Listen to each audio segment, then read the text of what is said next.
Welcome once again to our thought for the day. Our readings today are Esther chapter 1, Amos chapter 6, and 2 Timothy chapters 3 and 4. Our thought is taken from 2 Timothy chapter 3, under the title, But Understand This. Indeed, that is how he starts out the reading of 2 Timothy chapter 3, But Understand This. It is familiar as a chapter often used with talks around the last days events. The chapter brings out two particular points.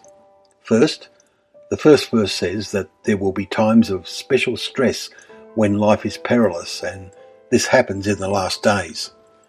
The second significant point it makes is that all scripture is breathed out or inspired by God, and is therefore profitable for teaching, for reproof, for correction, and for training in righteousness, verse 17, making us wise for salvation, and that Timothy has had the benefit of being acquainted with them from his childhood, verse 15. This spells out the primary reason why we should read the Bible every day. The Bible reading system is invaluable, for it is not wise to only read the parts we find attractive and interesting to us, but we need a balanced meal and the commitment of regular spiritual meal times. Looking back again at the first verse, we see it is a flow-on of thought from chapter 2. In chapter 2, Paul is writing about the bad influence on the attitude among believers, and chapter 3 says they will get worse in the last days. Attitudes in the world at large will affect believers who will be lovers of self, lovers of pleasure rather than lovers of God, having the appearance of godliness but denying its power, he says in verses 2 and 5.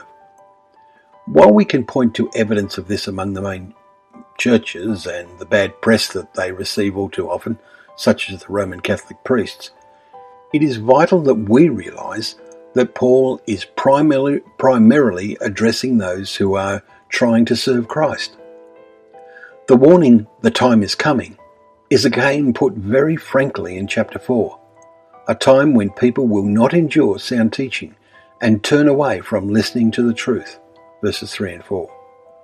How clear it is that happened, as an unbiased study of the history of Christianity reveals.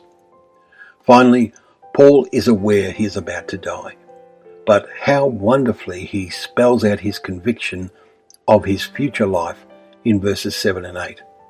A reward he will be given on that day, verse 8. Can we have the same hope laid up for us as Paul? We must not let these perilous times destroy us. Thank you once again for joining us for Thought of the Day. We hope you can join us once more. God bless.